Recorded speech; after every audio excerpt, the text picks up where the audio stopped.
everybody, and welcome back to my mommy channel made for moms by a mom. And before we get this video started, make sure you hit that subscribe button, hit it, and hit the bell button too that's next to it, so you can join the mommy club and get notifications of when the mommy club posts, because all of that is awesome, to be honest with you. This is going to be part 2 of my C-section story.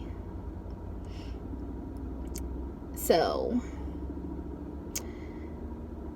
the doctor says, "Oh my God, what is that?" And my husband stands up and goes, "What?" She says, "You didn't tell me. You didn't tell me. What is this? What is this?" That's all she kept saying. And so I was like, "What is what?" And she was like, "What is this stuff? What is this stuff in here?" Or whatever. In me, you know. So, she thought that it was, like tumors. And he was like, "No," my husband was like, "No, she has fibroids." And she was like, "Why didn't you tell me?" And he was like, "I did tell you when she was here. I told you she had fibroids, you know."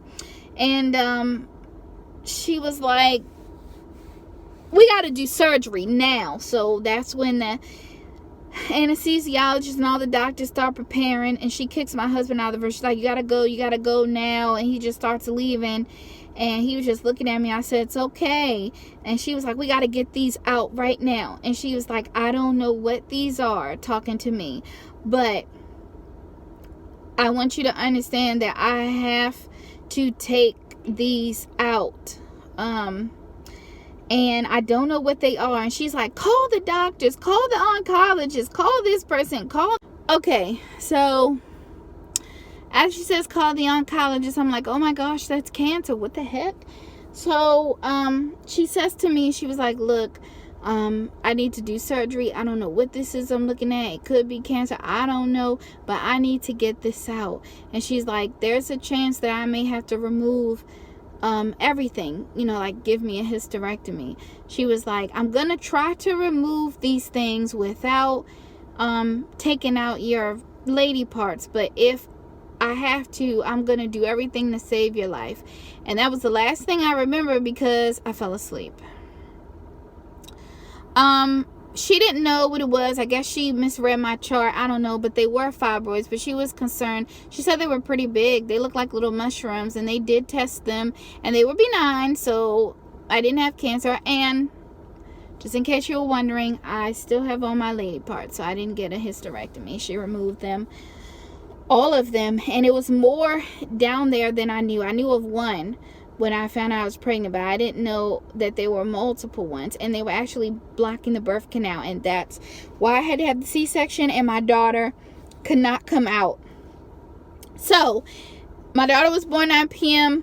Sunday. I had that surgery. I lost a lot of blood, so they had to give me 3 blood transfusions. I had to be put under a medical induced coma because my heart was stopping, and they wanted to make sure that I didn't die, basically. Like, praise be to Almighty God, because I would not be sitting here today without him. I'm truly blessed that I get to still be here to raise my daughter. So that was Sunday. I woke up. Okay, now you know my family was bent all out of shape, especially my mom. And I woke up Monday at 10 a.m. officially.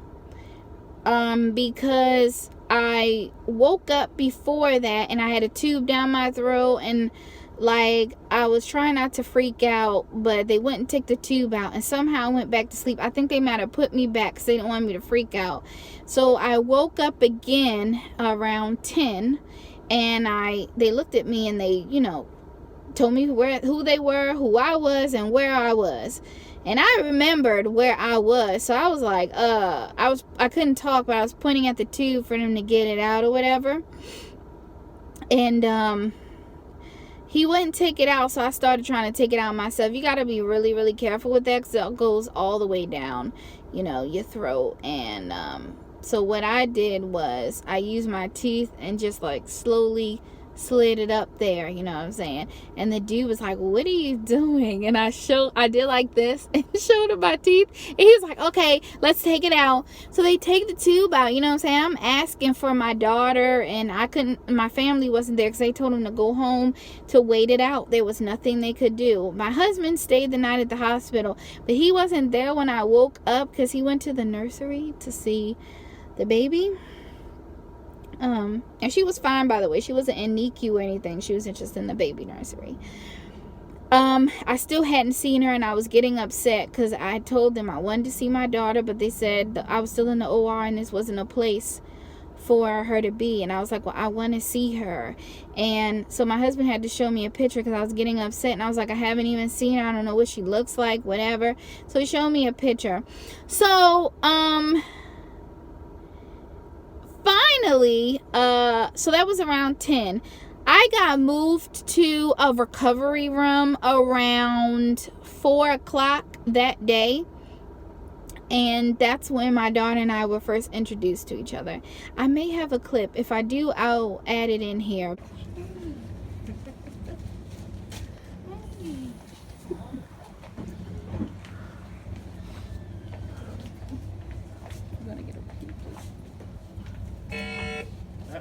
Oh, that's probably because your arm, yeah.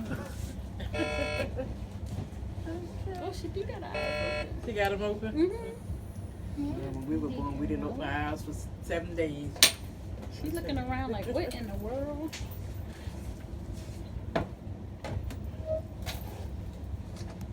So pretty. How you feel? Made it all worth it, huh? You did it, honey. Yeah, y'all did it. You did. Oh, bless you.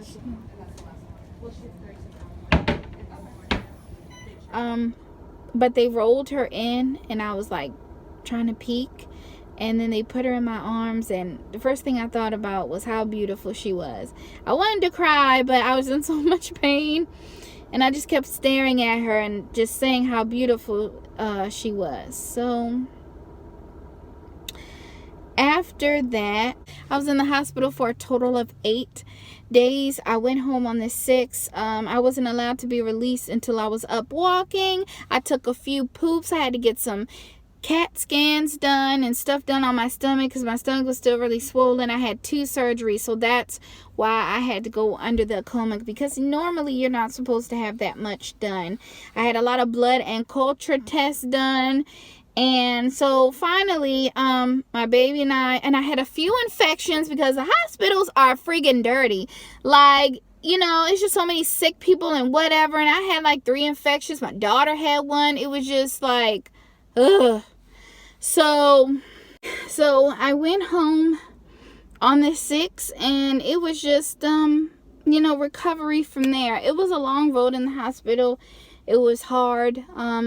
I was very stubborn. I lost my way a few times, like my spiritual sense. You know, it was like I was giving up on myself. But my mom and I had my sister, my dad, my husband, my brother, oh my gosh, and one of my friends, Sherelle, she was there for me and kept me up when I was really feeling down. So I really, really appreciate her so much for doing that. She was amazing. Like, you need to have good people around you when you're going through stuff. But all that to say, I'm here. My baby is good. I'm good. You know, I got some scars, but everything ended up working out, and that was nothing but God. Like, I'm so serious about that, because I couldn't have done that, none of that, without him and the people that he blessed me with. So yeah, that was my C-section story. Make sure you guys hit the subscribe button, and right next to that is a bell button. When you click that bell button, it'll give you notifications of when I post, so you never miss a video. Make sure you tell your friends about this, and leave me some comments down below. I want to interact with you guys and chit chat, stuff like that. I'll leave my social media down there too if you want to take a look at that. Thank you guys for watching, and I will see you guys in the next video.